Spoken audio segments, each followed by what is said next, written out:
Akuisisi pengetahuan lokal itu adalah program yang mana BRIN mencoba menghargai hasil-hasil audiovisual, buku yang ada konten ilmu pengetahuannya untuk kita beli, kemudian kita sebarluaskan ke masyarakat.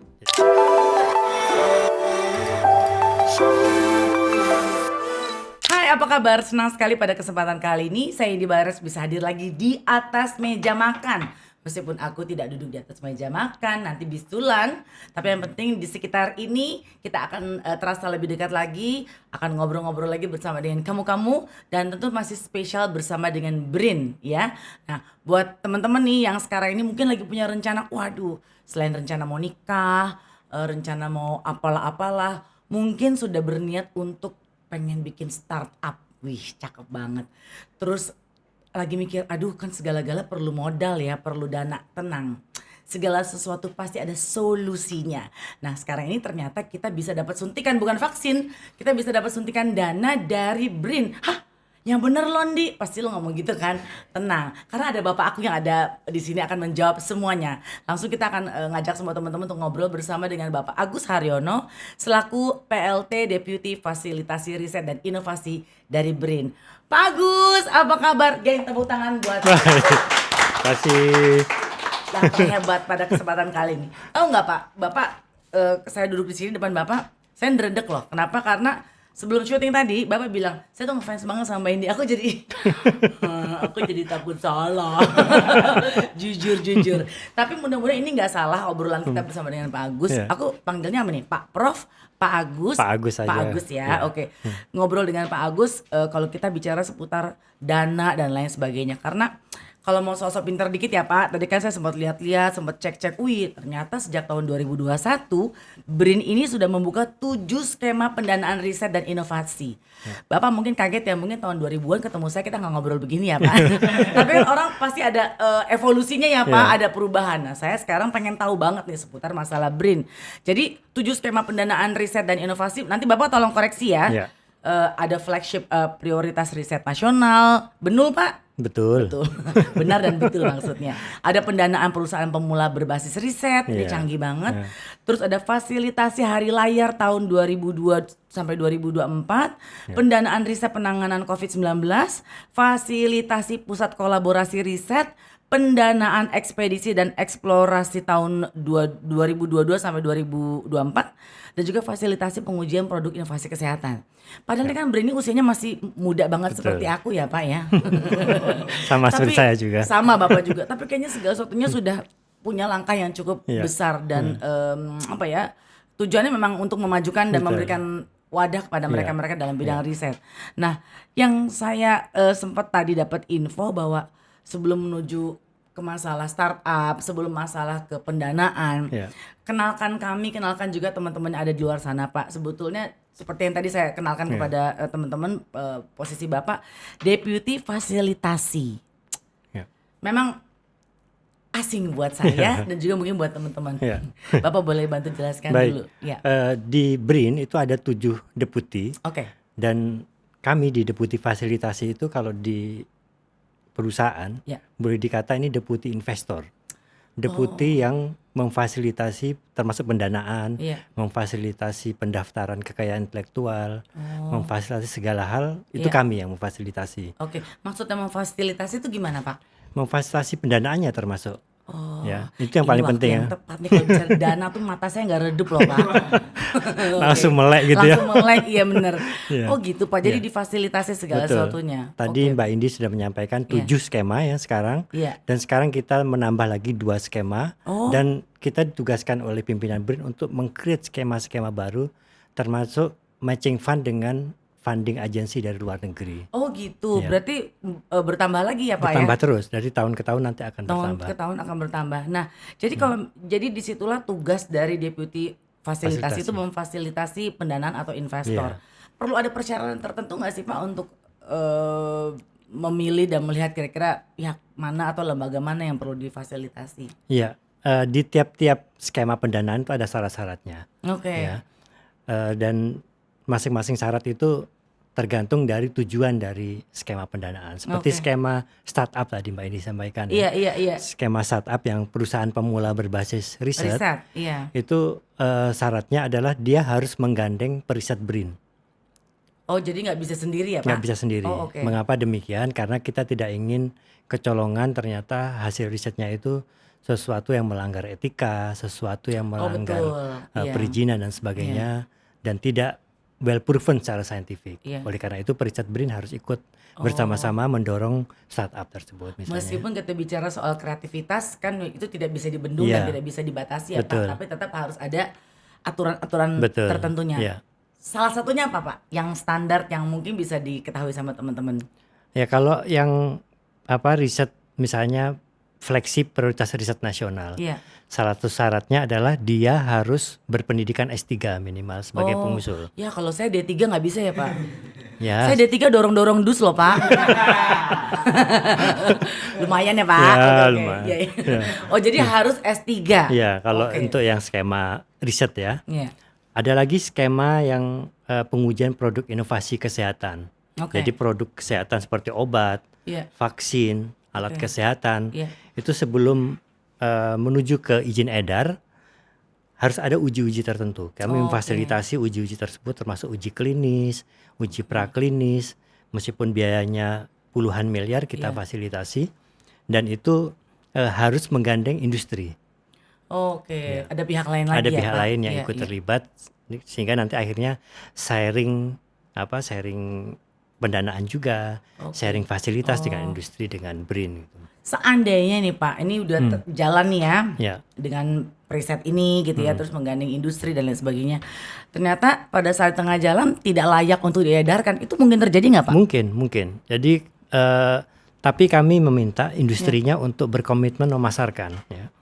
Oh gitu. Meskipun nanti nggak laku terus nggak jadi nggak apa-apa. Atau pada saat uji praklinis, uji klinis ternyata obatnya tidak ampuh gitu ya. Iya. Ya udah nggak apa-apa. Kita tidak meminta pertanggungjawaban secara administrasi. Yang penting pelaksanaan secara saintifik dilakukan dengan betul gitu. Nggak bohong-bohongan gitu ya. Oh gitu. Ya. Kenapa tetap dijalankan Pak kalau memang ternyata nggak misalnya contohnya kalau obat gitu nggak ampuh gitu kan udah tahu. Kalau udah nggak ampuh kan nanti yang menilai Badan POM ya. Yang menilai apakah itu dulu. ampuh atau tidak itu ya. Badan POM menilai ini ternyata tidak ampuh. Ya udah. Kan uji klinis itu ada fase 1, fase 2, fase 3 ya. Begitu di fase 1 ternyata tidak ampuh, ya nggak kita lanjutkan ke fase berikutnya. Jadi ini sebetulnya fungsi menggandeng dengan beberapa pihak tertentu ya Pak. Jadi untuk bisa membuktikan dan melewati beberapa regulasi yang memang ditentukan gitu ya Pak. Jadi selain saintifik, regulasi harus dipenuhi. Betul. Oke. Jadi kemungkinan besar ada aja kalau misalnya di tengah jalan memang nggak layak untuk diedarkan ya bisa saja ya Pak ya, karena ada beberapa peraturan yang tidak disanggupi misalnya. Tidak terpenuhi. Tidak terpenuhi maksudnya. Iya betul. Oke. Jadi saya sempat baca juga nih Pak bahwa sebetulnya ada program pendanaan riset dan inovasi yang sifatnya terbuka. Siapa saja boleh ikut berkompetisi untuk mendapatkannya. Nah, itu program itu apa sih Pak sebenarnya? Sama apakah semua masyarakat bisa mendapatkannya Pak? Ya. Dari 7 skema plus 2 yang baru nanti itu semuanya bersifat terbuka untuk masyarakat. Meskipun masing-masing ada syarat-syaratnya ya. Iya pasti ada syarat-syaratnya. Jadi 9 dong Pak sekarang ya? Sekarang 9. Ditambah dengan akuisisi pengetahuan lokal dan satu lagi pengujian produk inovasi pertanian. Itu yang pupuk, pestisida, pakan ternak, vaksin hewan dan sebagainya. Betul. Itu kami fasilitasi dan semua terbuka. Siapapun ASN, non ASN, dosen, masyarakat umum, yang penting memenuhi kriteria yang kami tetapkan untuk masing-masing skema pendanaan itu. Jadi itu program memang terbuka untuk siapapun juga ya Pak ya, asal memenuhi persyaratan yang berlaku. Dan setiap orang boleh ikut berkompetisi, nggak ada batasan usia berarti ya Pak? Tidak ada. Meskipun dia 80 tahun, kalau dia memang inventor yang handal ya, dan punya rekam jejak yang bagus, dia akan bisa didanai. Oke. Dan kalau orang mau bergabung dan mau ikut untuk cara ngedapetin program tersebut, gimana tuh Pak? Harus kemana? Ya, kami ada websitenya, namanya pendanaan-risnov.brin.go.id. Saya Pak, ulangi pelan-pelan. Kalau untuk urusan ini mesti slowly but sure, alon-alon asal kelakon artinya. Ini kan bisa dibaca di sini. Iya, boleh Bapak ulangi sekali. Bapak pinter loh. Kan bisa dibaca ini. Iya, kan belum diedit Pak. Iya. Boleh diulang lagi Pak. Tadi mesti mendaftarkannya kemana? Di pendanaan @risnov.brin.go.id. Oke, baik.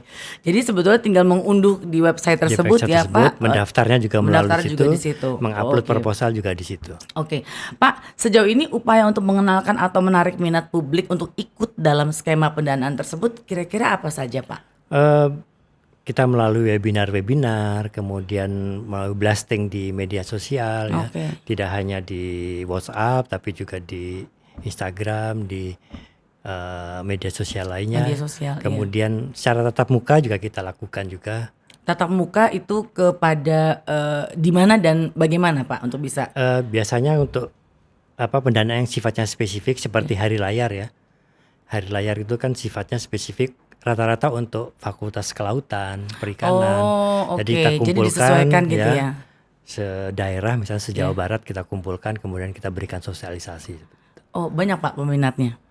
Peminatnya sedikit masih. Oleh karena itu kita perlu terus melakukan. Itu kira-kira yang membuat peminatnya sedikit itu kenapa ya Pak? Karena ketidaktahuan mereka atas informasi ini. Jadi, atau tidak tertarik? 9 skema kami itu kan rata-rata skemanya baru ya. Orang masih bahasanya juga cukup lumayan ini apa gitu loh Pak. Kan? Saya pun pas tadi baca, aduh mau ikutan tapi takut minder saya. Makanya saya terima kasih nih diundang ke sini untuk bisa menjelaskan itu kepada publik. Ini seharian kok Pak kita ngobrol. Sampai buka puasa nanti ya. Oh iya, ganti ya Pak. Oke, ya mungkin tadi Bapak boleh jelaskan. Jadi sebetulnya membuat minat masyarakat sedikit itu karena apa? Karena mereka kurang paham. Kurang paham, betul. Jadi kita perlu memberikan pemahaman yang komprehensif pada mereka. Kadang-kadang kalau melalui webinar itu orang nggak fokus ya, ditinggal masak, ditinggal belanja atau cuma foto doang yang lagi gini. Freeze pada orangnya lagi nggak ada. Iya, betul. Nah, akhirnya untuk skema-skema yang spesifik yang pendaftarannya relatif sedikit, kita adakan pertemuan secara luring ya, langsung.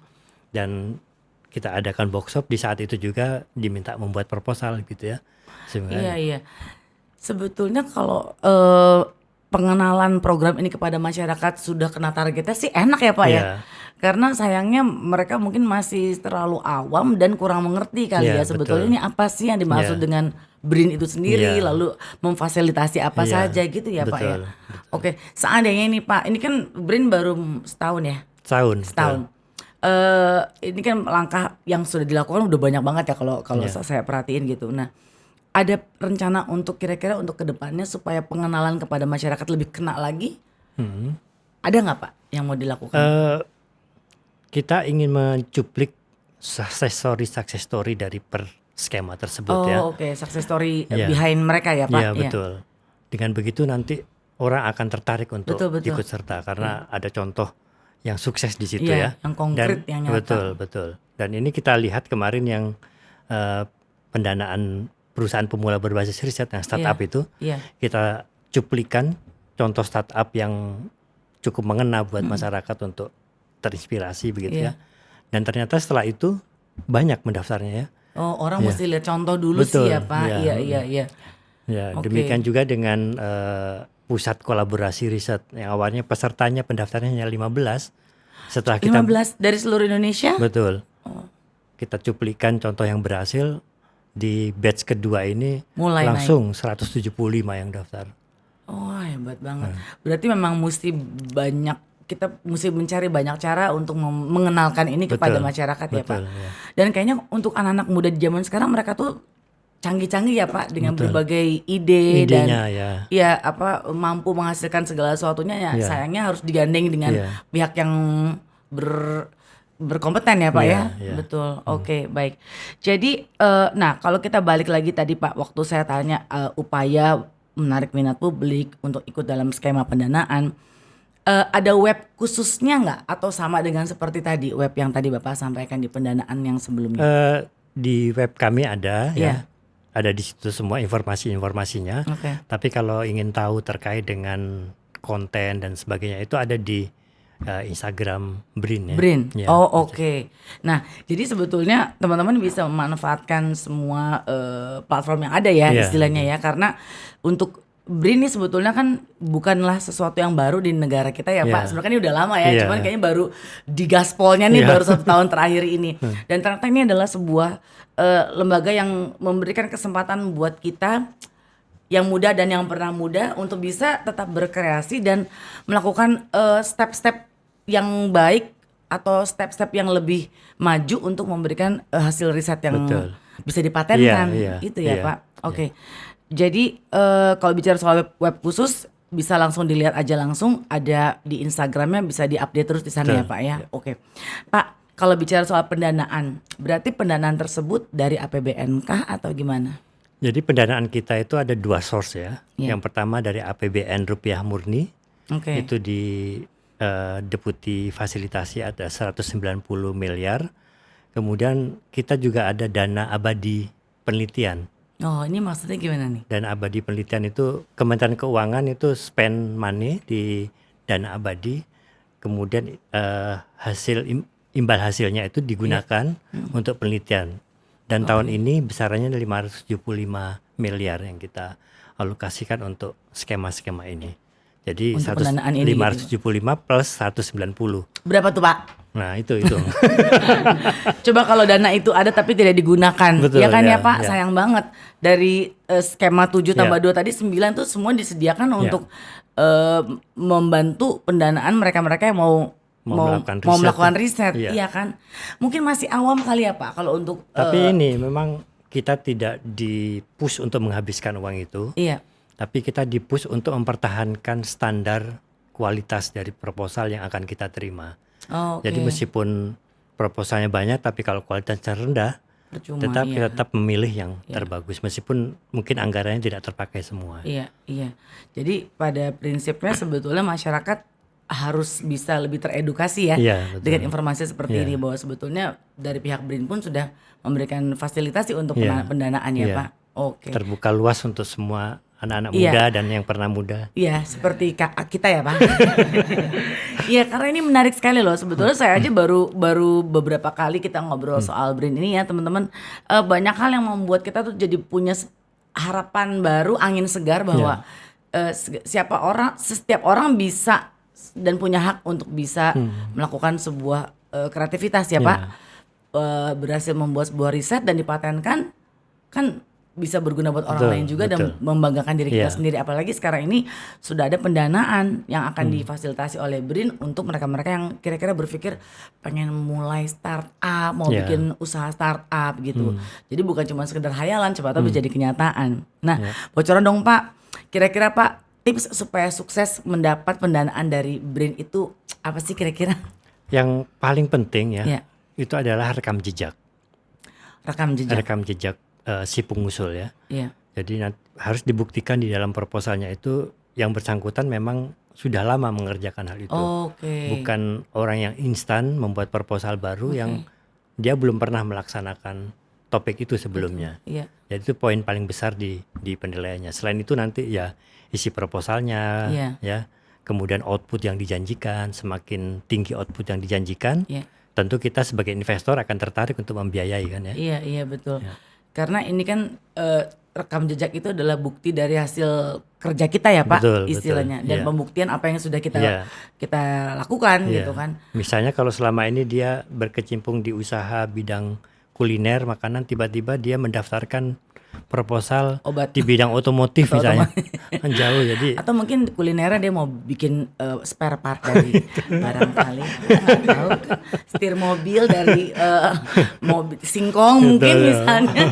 Ya ribet banget. Tapi kalau misalnya itu mungkin aja kali ya Pak ya. Cuman hati-hati, takutnya sebelum nyampe di tempat setir mobil udah kita kunyah sendiri ya Pak.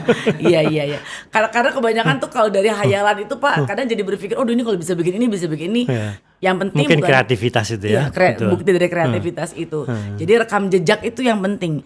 Pak, rekam jejaknya mau dibuat dalam bentuk apa sih Pak? Kalau peneliti itu rekam jejaknya nggak perlu diceritakan karena di website di internet itu kita tinggal mengklik namanya akan keluar tuh rekam jejak risetnya. Tapi kalau startup kan tidak ada ya, Iya, website tertentu yang betul. mencantumkan rekam jejak calon startup tersebut. Iya. Maka dia harus ya menceritakan di dalam proposalnya itu dulu mengerjakan apa saja ya, sebelum ke situ. Tadi Bapak sempat menyampaikan untuk pembuktian ini tidak ada yang instan. Memang kenapa Pak? Kan mungkin aja kali untuk anak-anak zaman sekarang, generasi sekarang segala sesuatu semuanya bisa serba instan. Kemarin sore belum jadi selebgram, besoknya udah pergi ke Paris. Sirik. Ya istilahnya gitu, segala sesuatu di dunia ini di situasi pandemi itu kayaknya semua bisa serba instan. Lalu bagaimana dengan mereka yang ternyata punya tingkat kreativitas yang cukup tinggi dan bisa menghasilkan sesuatu, tapi mereka ada di generasi instan ini, Pak. Jadi memang nama programnya itu perusahaan pemula berbasis riset. Jadi memang harus ada konten riset di situ. Jadi bukan sekedar ini ya startup yang idenya muncul tadi malam kemudian kita munculkan dalam proposal. Tapi ini memang sudah ada rekam jejak riset sebelumnya yang kemudian mereka olah menjadi proposal pendanaan untuk melakukan usaha. Jadi memang konten risetnya harus kuat ya, harus Pak? Kuat ya. Iya. Dan bukan coba-coba dalam membuat sebuah riset. Betul, ya Pak sebetulnya ya. Nah Pak, selain pendanaan ada juga program akuisisi pengetahuan lokal. Ini apa lagi Pak? Biar saya kenalan lebih dalam lagi nih Pak. Akuisisi pengetahuan lokal itu adalah program yang mana BRIN mencoba menghargai hasil-hasil audiovisual, buku yang ada konten ilmu pengetahuannya untuk kita beli, kemudian kita sebarluaskan ke masyarakat. Jadi kalau misalnya anak lulusan SMK dia buat video tentang sejarah di kotanya atau kebiasaan-kebiasaan unik budaya di daerahnya. Atau bahasa-bahasa. Betul, bahasa yang hampir punah misalnya. Kita bisa beli, kemudian kita sebarluaskan di media sosial atau website kita. Menarik juga, iya betul sekali. Sementara Indonesia itu kan keanekaragaman budayanya luar biasa ya Pak. Makanan, bahasa. Iya, jadi itu bisa menjadi daya tarik dari negara lain juga ya Pak ya istilahnya. Tidak hanya audiovisual tapi buku juga ya. Kita nilai nanti ada peringkatnya. Kalau dia peringkat A yang paling tinggi itu kita beri nilai 20 juta. Tetapi kalau ranking yang paling rendah itu dia mendapatkan imbalan 6 juta rupiah. Pak, untuk mencapai di peringkat A, penilaiannya berdasarkan dari apa Pak? Nah itu penilainya itu ahli-ahli di bidang audiovisual ya yang menilai ya. Demikian juga dengan buku ya, dia menilai terhadap kualitas dari buku tersebut untuk diberi nilai itu. Apalagi sekarang juga banyak anak-anak usia dini ya yang udah mulai pinter bikin buku, menulis gitu, youtuber cilik. Saya aja kelewat loh Pak sama mereka. Ya ini yang mesti bisa kita arahkan ya Pak, siapa tahu mereka bisa menjadi. Jangan sampai mereka membuat audiovisual isinya hoax gitu kan? Iya betul sekali. Iya, baik. Nah Pak, kira-kira ada nggak sih hubungan antara akuisisi pengetahuan lokal dengan tingkat literatur masyarakat Indonesia yang sangat rendah? Ada nggak hubungan? Betul, setuju sekali. Dan kebetulan di Menko PMK sedang membuat gerakan peningkatan literasi masyarakat, dan kita ingin mendorong itu juga dengan program ini, akuisisi pengetahuan lokal ini, supaya masyarakat kalau dulu masyarakat kita kan memang tidak terbiasa menulis, tidak terbiasa menyampaikan hasil-hasilnya, dan dengan ini kita ingin mendorong masyarakat untuk terbiasa menulis atau menyampaikan aspirasinya dalam bentuk audiovisual yang kemudian kita sebarluaskan ke masyarakat. Dan tampaknya memang masyarakat juga harus balapan ya Pak dengan teknologi dengan betul. Situasi saat ini. Maksudnya dunia makin canggih, terus kita jangan sampai tertinggal, makanya harus update. Misalnya gitu ya Pak ya. Oke. Pak, kira-kira apa sih, mungkin ada contoh-contoh yang bisa Bapak sampaikan? Apakah bisa mungkin kira-kira tayangan YouTube didaftarkan untuk ikutan program akuisisi ini? Mungkin nggak Pak? Ya, sebenarnya kita membeli itu bukan membeli eksklusif ya. Karena misalnya buku yang kita beli di akuisisi pengetahuan lokal itu, kan kita sebarluaskan melalui media Iya. sosial kita. Iya. Tetapi si pemilik itu masih boleh bekerja sama dengan penerbit lain untuk menerbitkan. Oh, Jadi tidak eksklusif. Demikian juga dengan audiovisual. Meskipun kita beli hak untuk menyebarluaskan, iya. tapi dia boleh menyebarluaskannya juga di media yang lain. Maka angkanya kan nggak mahal-mahal amat ya, 20 juta ya, dibandingkan gajinya Mbak Indi mungkin. Bapak mah suka tahu aja kalau itu cita-cita saya maksudnya. Berarti bisa kemungkinan dong YouTube ini bisa Bisa ya. Bisa ya Pak? Kita aja yang bikin gimana? Ya, Brin bikin YouTube jeruk makan jeruk kalau saya. Bapak maksudnya membantu untuk gitu memberikan informasinya. Ya, Tenang siap. Pak. Oh, oke. Jadi istilahnya sebetulnya semua layers ya bisa ya Pak untuk ikut ya. Apalagi terutama untuk tayangan YouTube pun juga bisa aja kalau mau didaftarkan untuk program akuisisi ini ya. Maka saya lihat penerima akuisisi ini kebanyakan generasi muda ya. Mahasiswa-mahasiswa di kampus seni gitu ya. Iya. Mereka biasa bikin top seputar apa Pak? Film-film gitu ya? Ya, mereka membuat film kebiasaan-kebiasaan unik di daerahnya. Itu menarik sekali Menarik ya. ya. Bagaimana masyarakat itu nelayan misalnya punya kebiasaan unik yang tidak ada di daerah lain, mereka buatkan audiovisualnya. Wah, tuh kan. Dan mungkin banyak pula teman-teman yang punya ide-ide lain barangkali yang selama ini mungkin teman-teman cuma bisa buatnya hanya standar di YouTube kecil, bukan YouTube kecil ya, maksudnya tuh YouTube pribadi yang mungkin kurang dalam pembahasannya. Ini saat yang tepat loh untuk bisa menggali kreativitas diri. Siapa tahu kan ini bisa menjadi hal yang menarik buat orang lain tentang keanekaragaman dan keindahan negeri kita ini. Oke, Pak, kenapa perlu nih adanya program akuisisi pengetahuan lokal? Apa enggak nanti tumpang tindih dengan tugas kementerian yang lain? Iya, memang kalau kami fokusnya itu di ilmu pengetahuan ya, di risetnya itu. Dan seperti tadi Mbak Indi sampaikan, kita ingin mendorong peningkatan literasi masyarakat ya. Tentu dengan itu kita berkolaborasi dengan kementerian lain seperti Menko PMK, dengan Perpusnas ya. Perpusnas kan yang menggawangi buku-buku seluruh Indonesia ya. Dan itu kita harapkan tidak ada tumpang tindih, justru sinergi ya dengan berbagai kementerian lembaga lainnya. Oke, justru lebih baik saling bersinergi ya supaya tidak sendiri dan saling support ya Pak ya. Oke, Pak, untuk tentang ini kita ngomongin soal COVID ya. Tentang pendanaan riset COVID-19, BRIN ikut berkontribusi juga kan? Iya, dari tahun 2020 ya, sebelum BRIN berdiri, waktu itu masih Ristek sudah mulai melakukan pendanaan riset untuk COVID-19. Dan sekarang pun di skema 7+2 itu skema, termasuk di dalamnya adalah penanganan COVID-19. Dan kita berfokus di obat terapi, kemudian kalau vaksin juga? Vaksin termasuk juga di dalamnya. Dan kita membiayai juga untuk vaksin merah putih yang sedang dikembangkan di berbagai platform ya. Saya sebagai masyarakat biasa bangga loh Pak, maksudnya Indonesia bisa bikin vaksin sendiri juga ya. Oke, dan itu termasuk disupport oleh BRIN juga. Betul. Wah, luar biasa sekali. Baik, ini sedikit lagi nih Pak, kira-kira Bapak mungkin bisa menyampaikan sama semua teman-teman di sana, kira-kira apa saja yang perlu disiapkan sebelum kita mengajukan atau apply proposal pendanaan ataupun akuisisi pengetahuan lokal, supaya teman-teman jelas nih. Takutnya gini, ya terus mesti gimana nih kalau mau ikut atau mau bergabung segala macam, ribet. Gimana Pak?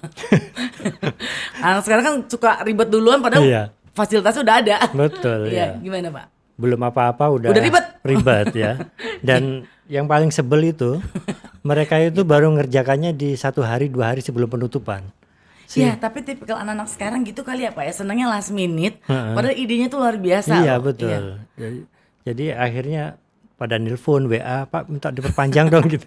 Padahal waktu dikasih udah cukup lama ya Pak. Kalau gitu ada kelonggaran atau dispensasi sedikit nggak sih Pak? Ya, diperpanjang. Kadang-kadang kita perpanjang. Kalau masalahnya masalah teknis di website kami misalnya ya, sehingga perlu diperpanjang ya. Biasanya kita perpanjang beberapa hari. Poin yang penting adalah menyiapkan legal administrasinya. Legal administrasi. Ya, karena jangan sampai proposal yang bagus gagal di seleksi administrasi, kasihan ya. Jadi mesti diperhatikan baik-baik tuh ya pada saat administrasi. Misalnya tanda tangan atasannya, tanda tangan atas kemudian dokumen-dokumen yang perlu dipersiapkan, legalitas perusahaannya misalnya ya, semua disiapkan supaya proposal yang bagus yang sudah disiapkan berhari-hari itu tidak sia-sia ya. Betul. Kemudian ya yang kedua, jangan membuatnya di last minute. Jangan proposal udah jadi, karena last minute akhirnya kebablasan gitu ya, jadinya nggak total. Betul. Dan proposalnya ya sebisa mungkin komprehensif, rekam jejak gitu ya, yang paling penting yang utama, itu harus clear disampaikan di proposal. Tujuannya juga outputnya ya. Iya baik. Nah seperti itu teman-teman, apa yang tadi sudah disampaikan oleh Pak Agus seputar bahasan mengenai hal-hal yang perlu dipersiapkan untuk mereka-mereka yang mau mencoba melakukan startup. Jadi segala sesuatu sudah difasilitasi dengan sangat baik. Kenapa kita tidak menggunakannya dan lebih cerdas untuk mengetahui ini kemana nih kita mesti menuju, kemana kita mesti mencari pihak yang tepat untuk bisa mensupport apa yang mau kita lakukan di bidang ini ya Pak ya. Baik, harapan Bapak kira-kira itu biasanya sebuah obrolan yang kira-kira udah mau menutup obrolan sih Pak biasanya ya. Harapan Bapak buat semua teman-teman yang saat ini menyaksikan terus dengan adanya skema-skema baru yang tadi Bapak sudah sampaikan dan juga tentang pendanaan riset dan inovasi ini, apa yang mau Bapak sampaikan buat skema pendanaan kami 7+2 mungkin plus lagi nanti akan banyak Pak, lagi ya. Itu semuanya dibuka sepanjang tahun. Ya, meskipun ada batch 1, batch 2 dan seterusnya. Tapi kita membuka semua ide-ide dari masyarakat untuk bergabung ke kami untuk didanai gitu ya. Kita ingin mencari ide-ide yang terbagus, proposal-proposal riset yang terbagus untuk didanai. Kita punya anggaran yang cukup besar ya tadi saya sampaikan, dan jangan sampai ini menjadi sia-sia kalau tidak dimanfaatkan, dan ini kesempatan bagi para periset, kemudian anak-anak muda kreatif yang membuat startup ya untuk memanfaatkan fasilitas ini ya. Betul. Jadi mungkin teman-teman lagi berpikir bahwa aduh aku perutnya dana buat kawin. Tunggu, ini dulu dijebolin ya. Baru dapat hasil baru ente silakan menikah. Ya kan ya Pak, istilahnya gitu. Kita berkreasi selagi kita mampu, selagi kita masih muda, dan nggak ada salahnya bahwa segala sesuatu harus dicoba ya. Apalagi untuk siapa tahu ketemu jodoh di situ. Nah, itu dia calon periset muda ini. Baiklah. Senang sekali obrolan saya dengan Pak Agus pada kesempatan kali ini. Nah, buat kalian nih, buat teman-teman sekarang nggak perlu lagi bingung mengenai pendanaan dari BRIN. Jadi kalau mau tahu informasi lebih lengkap lagi, silakan langsung cek aja di webnya di pendanaan risnov.brin.go.id. Betul ya Pak? Betul. Baik. Dan jangan lupa untuk like and share dan juga komen dan juga subscribe di VD-VC Seleb. Terima kasih untuk obrolan kita yang menyenangkan ini bersama dengan Pak Agus. Sehat-sehat ya Pak. Sehat. Selama menjaga ibadah puasa. Terima kasih. Jadi kalau ketemu di jalan kasih dana saya Pak. Ngobrol. Sampai ketemu. Dadah.